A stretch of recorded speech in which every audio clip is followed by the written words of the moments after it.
From Hollywood, it's time now for... Johnny Dollar. Jonas Parks, Mr. Dollar, the Flint Rock Bank. Yeah, I know. The man who warned me. How's that? You said it would be tough to get into the Gramley Ranch. Well, I got rained on, shot at, threatened, outsmarted by a 16-year-old girl, and I still didn't see Mrs. Gramley. You aiming to give up? For the night, yes.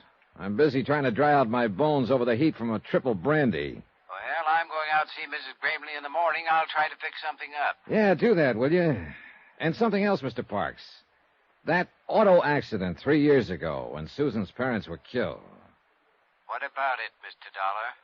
You know what about it. The dead past is always with us. You go see Will Connors there in Las Vegas. He runs the Ford County Weekly Tribune. Tell him I sent you. And be careful. Once again, Mr. Parks, careful of what? I still don't know.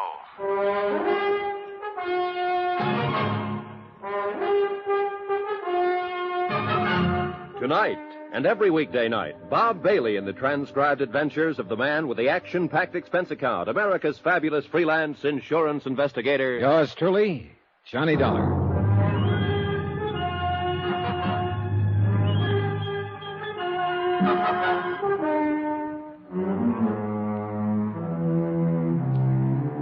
From Special Investigator Johnny Dollar, location Las Vegas, Nevada, to the home office, American Northern Trust Company, Hartford, Connecticut.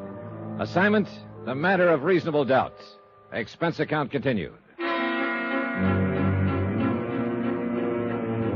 Item 4, $7.25. A triple wasn't enough, so I bought the whole bottle and took it up to my room. I was bushed, and not just from being caught out in a desert cloudburst. Mrs. Gramley, elderly widow, owner of the Flint Rock Ranch, wanted to set up an insurance trust and convey all her holdings over to her 16-year-old granddaughter, Susan. Her only other heirs were her nephew, Walter, who managed the ranch, and his wife, Hilda. Jason Parks, my client's local representative and respected president of the Flint Rock Bank, had started proceedings, then got cold feet and dropped them. Why? He didn't know. Just a hunch. Something was wrong. He'd called for help. And I was that help. Total result so far, 0. I put the cork in the brandy bottle and went to bed.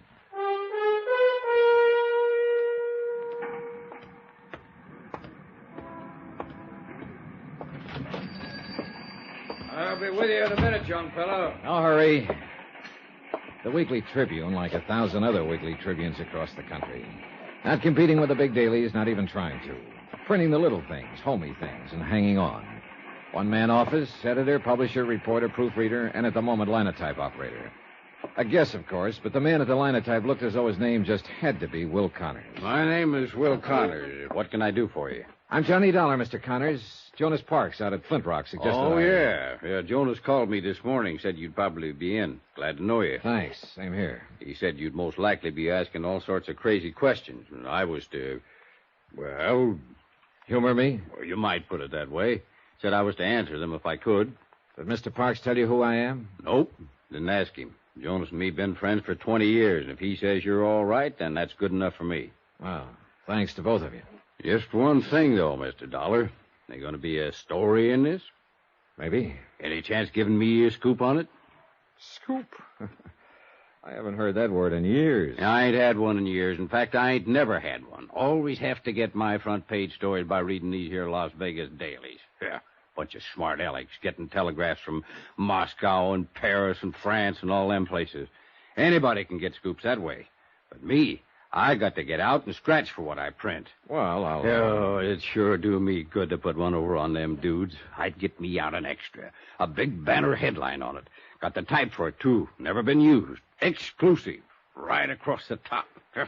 It'd knock 'em back on their byline. All right, Mr. Connors, all right. If there is a story, you get it. That's a promise. A scoop. A living, breathing scoop. Doggone. Yeah. Now, about the question. Yes, sir, young fella. What do you want to know? Anything you can tell me about Mrs. Gramley and the Flint Rock Ranch? Mrs. Gramley? Well, now, there is a woman for you, son. They don't make that kind these days. Noticed any change in her lately? Well, I wouldn't want this to go any farther. I understand. And I guess it depends on what you mean by lately. I ain't seen her but twice in the last year. They don't allow no visitors out there anymore. So I found out yesterday her nephew took a shot at me with a rifle. You don't say. My, they are getting clannish. Do you know of any reason for him acting that way? Yeah, there's something funny going on out that ranch. What, for instance? Couldn't say. But like I was telling you, I've only seen her twice, and she was different somehow. It was like she was, well, breaking up, sort of. Scared of something? Maybe. I don't know. Of a nephew by any chance? Walter? Well, I'd say he acts about as scared as she does, or as upset, at least. Maybe they're both scared of something. What about the granddaughter, Susan? Is she scared, too? Not that one. Oh, she's strange enough, all right. But the old Nick himself wouldn't scare her none. What do you mean she's strange enough? You met her, Mr. Dollar? For about 3 minutes yesterday afternoon. That's long enough. How'd she strike you? Well, it was one of the most honest kids I've ever met. Or else the cleverest. Yeah, that's about the size of it. Which do you think? Beats me. I've known her since the day she was born. Yes, sir, it's quite a family, including that fancy wife of Walter's. Hilda? What about her? Well, let's just say she's too much for him. You follow me, son? Yeah, I think so. Well, they're all worried. They're on edge. Either about the same thing or different things. They're pushed. They're driven. You can feel it. There's a pressure out there, and anything can happen. Maybe it already has. Hmm? Maybe it happened 3 years ago. What do you mean? There was an auto accident 3 years ago, and Mrs. Greenleaf's son and his wife, Susan's parents, they were killed in it. Well, I've got the morgue files here. I wrote it up pretty complete when it happened. Yeah, I'll want to look through those files later. But right now you want the story behind the story. If there is one. Well, if there is, I don't know it. I think you would, if anybody would, being a newsman. Well, as far as I know, it was just an accident. Well, how'd it happen? Well, it was on the road to the ranch, up there where it winds through the bluffs. It was raining, pitch black. There'd been an argument back at the house. And, well, they had a lot of arguments, I guess. But anyway, Hilda got mad and left, and took her car and headed for town. And a while afterward, Ed had all he could take, and he run out, too, and jumped in his car. Susan tells me that was a habit of her father's whenever he lost his temper in an argument. Yeah, he'd always get in his car and drive like a demon till he got over it. She also made a kind of a strange remark. She said they knew about it. What do you mean by that? I guess you'll have to ask Susan what she meant. All right. So Ed jumped in his car that night. Yeah, and Mary went with him, trying to calm him down, I guess. So he come around that curve. He must have been doing 60, skidding, half out of control. And there was Hilda's car parked on the curve right square in his headlights. Just smashed right into it at full speed. Both cars rolled over the bank, caught fire, and burned up. Him and Mary were dead before the car stopped. How did Hilda get out of it? She wasn't there.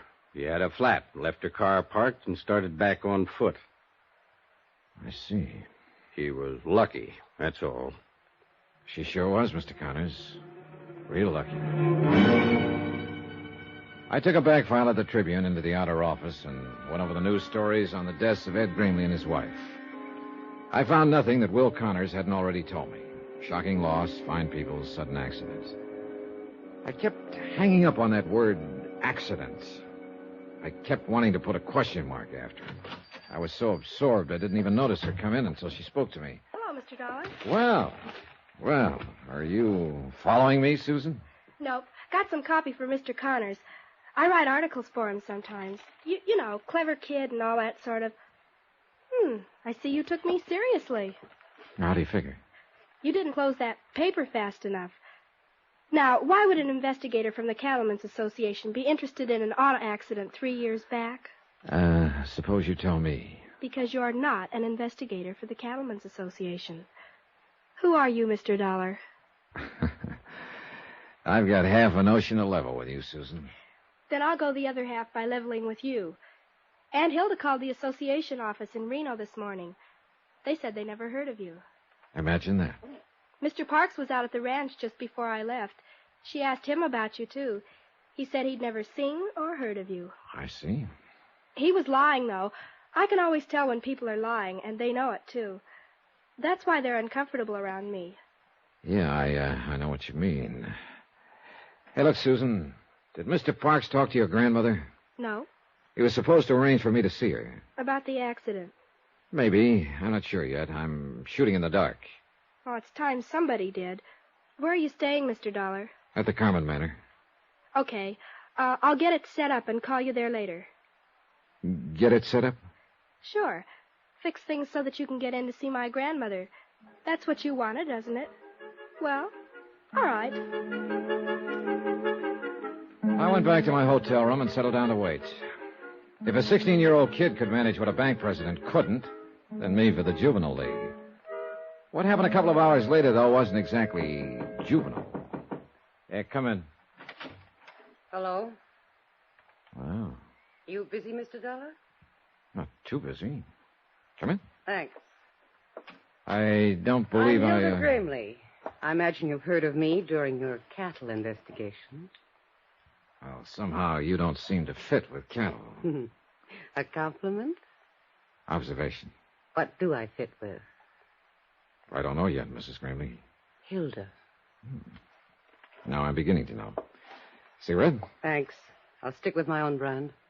It usually works out better that way. Thanks. Nice cigarette case. Gift. I'm always getting gifts. Including a wedding ring? Oh, I've got one. It's around someplace. Just so you don't forget where you left it. I couldn't if I wanted to. You wouldn't have a drink for a lady, would you? Brandy? I love brandy. And gifts? And a lot of other things. Like money? Oh, money's real nice. It's next to the best. And what's the best? Excitement. I see. Don't you think it's best? Well, it depends. At least you're in the right spot for it. I hope so. Look, I haven't got any money, and I never give gifts. You've got brandy, though. Pour us a drink, Johnny, and then we'll talk. What about? Excitement.